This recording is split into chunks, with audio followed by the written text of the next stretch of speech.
imposição de pena imposição de pena privativa ou restritiva de direitos. E também na suspensão condicional do processo, a reparação do dano é uma condição, mas se não tiver a possibilidade de cumprir essa reparação do dano, também ela não vai ser um empecilho à suspensão condicional do processo, né? Bem, aí, em relação a essas condições, né, o que é que nós temos a dizer mais também? Bem, e se cumpridas essas condições, qual vai ser o efeito? A própria lei estabelece, né? A lei estabelece, no artigo 89, parágrafo 5º, quais serão as repercussões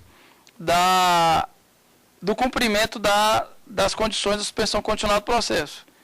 E o que ela diz? Olha, expirado o prazo sem revogação, o juiz declarará extinta a punibilidade.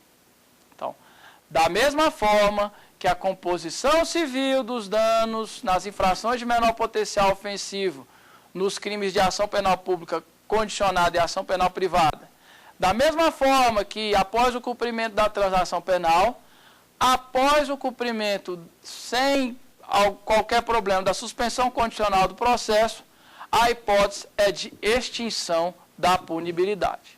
Então, da mesma forma que na transação penal, o cumprimento ou a suspensão condicional do processo, né, se cumprida, não gerará maus antecedentes, não gerará reincidência, ou seja, um benefício bastante interessante para o réu. Lembrando também, que foi o que me ocorreu aqui na hora, é que, diferentemente da transação penal, em que uma transação penal impede outra nos próximos 5 anos, essa limitação não existe para a suspensão condicional do processo. Ou seja, havendo a suspensão condicional do processo, e se o Ministério Público entender que a outra suspensão condicional do processo, logo em seguida, é uma circunstância adequada para aquela hipótese, o Ministério Público pode oferecer a suspensão condicional do processo. Não há problema nenhum. Não há limite temporal para que seja oferecida uma nova suspensão condicional do processo, e isso é bastante importante para, né, o estudo dos juizados especiais criminais e da suspensão condicional do processo. Muito bem. Aí, da mesma forma que na transação penal, eu tenho que chamar a atenção de todos, né, para as hipóteses de revogação da suspensão condicional do processo, né? Essas hipóteses de revogação também estão previstas em lei, né? O artigo 89, parágrafo 3º, e artigo 89, parágrafo 4º da Lei 9.099 estabelecem as hipóteses de suspensão. E quais são elas? Primeiro, vamos ao que a lei chama de hipótese de revogação obrigatória, que está previsto no artigo 89, parágrafo 3º. Vou ler aqui para vocês. A suspensão será revogada se no curso do prazo o beneficiário vier a ser processado por outro crime ou não efetuar sem motivo justificado a reparação do dano. Então vejam que o verbo aqui é bastante incisivo. A suspensão será revogada, né? Quando? Se o beneficiário vier a ser processado por outro crime ou não efetuar sem motivo justificado a reparação do dano. Então, foi processado por outro crime ou não reparou o dano podendo fazê-lo, aquela suspensão será revogada. Será. Não há margem para outra atuação por parte do juiz. E vamos para a hipótese, então, da revogação facultativa, que é a prevista no artigo 89, parágrafo 4º. O parágrafo 4º estabelece: a suspensão poderá ser revogada se o acusado vier a ser processado no curso do prazo por contravenção ou descumprir qualquer outra condição imposta. Então, fazendo um quadro imaginário, né, a suspensão do processo será revogada caso ele venha a ser processado por um crime ou não repare o dano. E a suspensão poderá ser revogada se ele for processado no curso do prazo por uma contravenção ou deixar de cumprir outra condição, como a gente viu, ou seja, proibição, se ele descumpre a proibição de frequentar determinados lugares, se ele descumpre a proibição de se ausentar da comarca sem autorização, se ele descumpre a obrigação de comparecimento pessoal e obrigatório, ou se ele descumpre uma outra condição imposta pelo juiz, o juiz poderá revogar. Então, enquanto na hipótese do parágrafo 3º nós temos uma revogação obrigatória, na hipótese do parágrafo 4º do artigo 89, há uma margem de liberdade ou de discricionariedade conferida ao juiz para revogar ou não aquele benefício. E aí, né, talvez uma pessoa que lê o código fala assim, nossa, mas duas dúvidas. Quais são essas dúvidas? Primeira dúvida, basta que ele venha a ser processado por outro crime para suspender, para ele perder o benefício da suspensão condicional do processo? Será que esse requisito é constitucional? Ora, eu li lá, estudei no meu tempo de faculdade, que ninguém pode ser considerado culpado no curso do processo, né? Mas aqui vem a lei e fala, não, veio a ser processado por um crime, revoga essa suspensão condicional do processo. Então, relembrando, estar o réu ou ser o réu processado é um empecilho à própria suspensão condicional do processo, ser o réu processado por um crime. E mais, se ele vier a ser processado por um crime no curso da suspensão, revoga essa suspensão. Então, tudo aquilo que nós estudamos, nós falamos a respeito do próprio requisito da suspensão condicional do processo, eu transfiro para cá.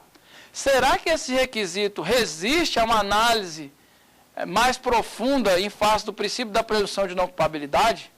Bem, fica aí a dúvida, né? E para você que está aí fazendo monografia de final do curso, né, que eu sei que é um momento de grande tensão, pode ser uma dúvida para você estudar em monografia de final de curso ou mesmo num artigo que você pode vir a publicar. Essa também é uma das intenções dessa aula, que é tentar fomentar o debate jurídico. Essa é a nossa intenção. E aí, então, a primeira dúvida, sobre a constitucionalidade do fato de um processo levar à revogação de um benefício. E a segunda dúvida é, Alberto, já sei, eu sou juiz, vê a notícia de um processo por crime, então, o que o juiz pode fazer? Nada, revoga-se. Então, tendo em vista que chegaram aos autos a notícia de que o réu está submetido a um processo e que o artigo 89, parágrafo 4º da lei diz que isso é uma hipótese de revogação obrigatória da suspensão condicional do processo, revoga a suspensão condicional do processo. Pode ser assim? Não. Da mesma forma, né, que na transação penal, havendo a imputação de descumprimento de descumprimento da suspensão condicional do processo ao réu, o que o juiz deve fazer? Abrir um mínimo devido processo legal, ou seja, vier aos autos a notícia de que você está sendo processado pelo crime tal. Tal hipótese, em tese, configura a hipótese de revogação da suspensão condicional do processo. Por outro lado, a despeito disso, né, a Constituição ordena o respeito ao devido processo legal. Então, intime-se o réu para manifestação a respeito da presente causa de revogação e depois disso venham os autos conclusos para análise. Aí o réu vai ser intimado e vai dizer, olha, na verdade esse processo é por um fato que ocorreu há muito tempo, ou esse processo não é válido, ou esse requisito trazido pela lei é inconstitucional.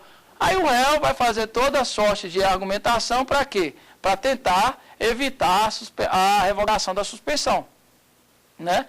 E aí o juiz, eventualmente, pode levar em consideração ou não essas hipóteses essa justificativa pelo descumprimento. Se ele rejeitar, né, na minha visão, caberá ao réu impetrar eventualmente habeas corpus ou mandado de segurança, né, no caso do réu, habeas corpus para para tentar fazer prevalecer a sua justificativa. Tá? Lembra que é o seguinte, da sentença da suspensão condicional do processo, né, nós vamos ver na próxima aula qual recurso é que cabe. É um recurso diferente. A gente vai ver que tem divergência se é o recurso de distrito ou apelação. A hipótese que eu estou trazendo aqui é um pouco diversa. É aquela hipótese em que é a decisão de revogação da suspensão condicional do processo, que em tese seria uma decisão interlocutória. Mas isso a gente vai ver na próxima aula. Né? Então, a lei é esse o panorama geral da suspensão condicional do processo, né? Ou seja, as hipóteses de revogação obrigatória e facultativa. Né? E aí, por fim, né, vem aquela discussão. Tudo bem, Humberto, descumprida a transação penal, cabe ao Ministério Público oferecer a denúncia. E se a suspensão condicional do processo for descumprida? Ou seja, o juiz realmente revogar a suspensão condicional do processo.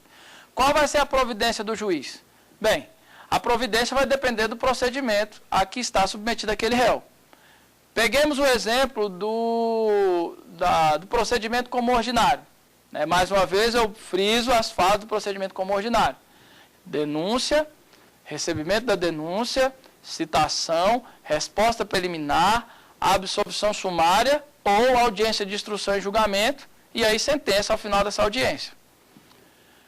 Se, nesse caso, o crime de estelionato tiver oferecido a suspensão condicional do processo, a fase muda um pouquinho.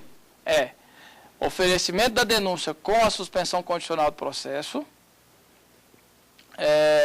audiência para aceitação ou não do benefício, aceita o benefício, recebe-se a denúncia e suspende o processo. Se houver a notícia do descumprimento dessa suspensão condicional do processo, o que vai acontecer? O processo retoma o seu curso. E se, nesse caso do procedimento como ordinário, qual será o próximo ato após constatado o descumprimento da suspensão condicional do processo? O próximo ato vai ser a citação para a resposta preliminar. E aí, o réu vai dizer se é o caso ou não de absolvê-lo sumariamente ou não. Tá certo? Então, essas hipóteses de revogação são bastante interessantes e, por isso mesmo, né, eu faculto a vocês a possibilidade de alguma pergunta a respeito de suspensão condicional do processo, que é um tema aí cheio de detalhes, né, para variar.